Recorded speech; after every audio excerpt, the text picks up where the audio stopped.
ಇನ್ನು ಡಿಕೆಶಿ ಸರ್ಕಾರದಲ್ಲಿ ಅಸಮಾಧಾನ ಸ್ಫೋಟಗೊಳ್ಳುತ್ತಾ ಇದೆ. ಕೊಟ್ಟಿರುವಂತಹ ಖಾತೆಗೆ ರಾಮಲಿಂಗಾರೆಡ್ಡಿ ಅಸಮಾಧಾನ ಹೊರಹಾಕಿದ್ದಾರೆ. ಕಾರಣ ಏನು ಅಂತಂದ್ರೆ ಇಲ್ಲಿ ಬೇರೆ ಒಂದು ಇಲಾಖೆಯನ್ನ ಕೊಟ್ಟಿರ್ತಾರೆ ಅಥವಾ ಇಲ್ಲಿ ಕೊಟ್ಟಿರುವಂತಹ ಇಲಾಖೆ ಜಲಸಂಪನ್ಮೂಲ ಖಾತೆಯ ಜವಾಬ್ದಾರಿಯನ್ನ ಈಗ ರಾಮಲಿಂಗಾರೆಡ್ಡಿ ಅವರಿಗೆ ಕೊಟ್ಟಿದ್ದಾರೆ. ಬಟ್ ಈ ಖಾತೆ ನನಗೆ ಬೇಡ ಅಂತ ಹೇಳಿ ಅವರು ಈ ಹಿಂದೆ ಡಿಮಾಂಡ್ ಮಾಡಿದ್ರು. ಬೆಂಗಳೂರು ನಗರಾಭಿವೃದ್ಧಿ ಖಾತೆ ಕೊಡಿ ಅಂತ ಹೇಳಿ ಅವರು ಈ ಹಿಂದೆ ಡಿಮಾಂಡ್ ಮಾಡಿದ್ರು. ಬಟ್ ಸಭೆಗಳ ಸಭೆ ಆಯ್ತು, ಆದ್ರೂ ಕೂಡ ಅದು ಏನು ವರ್ಕೌಟ್ ಆಗಿಲ್ಲ. ಅವರಿಗೆ ಕೊಟ್ಟಿರುವಂತಹ ಇಲಾಖೆ ಈಗ ಜಲಸಂಪನ್ಮೂಲ ಖಾತೆ. ಹಾಗಾಗಿ ಇದಕ್ಕೆ ಬೇಸರವನ್ನ ವ್ಯಕ್ತಪಡಿಸಿದ್ದಾರೆ ರಾಮಲಿಂಗಾರೆಡ್ಡಿ. ಬೆಂಗಳೂರು ನಗರಾಭಿವೃದ್ಧಿ ಖಾತೆಗೆ ರೆಡ್ಡಿ ಬಿಗಿಪಟ್ಟು ಹಿಡಿದಿದ್ರು. ಕೃಷ್ಣ ಬೈರೇಗೌಡ ಅವರಿಗೆ ಹಂಚಿಕೆ ಆಗಿರುವಂತಹ ಬೆಂಗಳೂರು ಖಾತೆ ಇದನ್ನ ನನಗೆ ಕೊಡಿ ಅಂತ ಹೇಳಿ ರಾಮಲಿಂಗಾರೆಡ್ಡಿ ಅವರು ಕೇಳ್ತಾ ಇದ್ರು. ಸಾರಿಗೆ ಇಲಾಖೆ ಬೇಡ ಅಂತಾನೂ ಹೇಳಿದ್ರು. ಅದಾದ ನಂತರ ಅವರಿಗೆ ಜಲಸಂಪನ್ಮೂಲ ಇಲಾಖೆ ಕೊಡಲಾಗಿದೆ.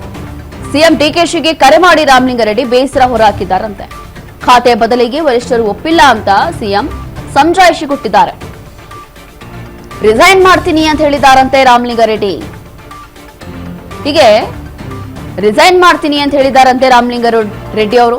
ನಿಜವಾಗ್ಲೂ ಕೂಡ ಇದೊಂದು ರೀತಿಯಾಗಿ ಸ್ಫೋಟಕ ವಿಚಾರ ಅಂತಾನೆ ಹೇಳ್ಬೋದು. ಈ ರೀತಿಯಾದಂತ ಹೇಳಿಕೆ ಮೊದಲನೇದಾಗಿ ಅವರು ನನಗೆ ಜಿಬಿಎ ಕೊಡಿ ಅಂತ ಹೇಳಿ ಬಹಳಷ್ಟು ಡಿಮ್ಯಾಂಡ್ ಮಾಡಿರ್ತಾರೆ. ಆದ್ರೆ ಸಭೆಗಳನ್ನು ಕೂಡ ಮಾಡಿರ್ತಾರೆ ಇದೇ ವಿಚಾರವಾಗಿ. ಬಟ್ ಇಲ್ಲಿ ರಾಮಲಿಂಗಾರೆಡ್ಡಿ ಅವರಿಗೆ ಕೊಡ್ಲಿಲ್ಲ. ಅದನ್ನ ಕೃಷ್ಣ ಬೈರೇಗೌಡ ಅವರಿಗೆ ಆ ಜವಾಬ್ದಾರಿಯನ್ನ ಕೊಟ್ಟಿರುವಂತದ್ದು.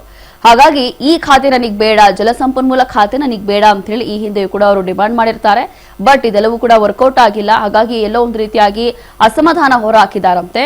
ಸಿಎಂ ಡಿಕೆಶಿ ಅವರಿಗೆ ಕರೆ ಮಾಡಿ ಅಸಮಾಧಾನ ಹೊರಹಾಕಿದ್ದಾರೆ. ಜೊತೆಗೆ ನಾನು ಕೇಳಿರುವಂತಹ ಖಾತೆ ನನಗೆ ಕೊಟ್ಟಿಲ್ಲ, ಅದ್ರ ಹೊರತಾಗಿ ಜಿಬಿಎ ಕೊಡಿ ಅಂತಂದ್ರೆ ಜಲಸಂಪನ್ಮೂಲ ಕೊಟ್ಟಿದ್ದಾರಲ್ಲ ಅಂತ ಹೇಳಿ ನಾನು ರಿಸೈನ್ ಮಾಡ್ತೀನಿ ಅಂತ ಹೇಳಿ ಒಂದು ರೀತಿಯಾಗಿ ಬೇಸರವನ್ನ ವ್ಯಕ್ತಪಡಿಸಿದ್ದಾರೆ.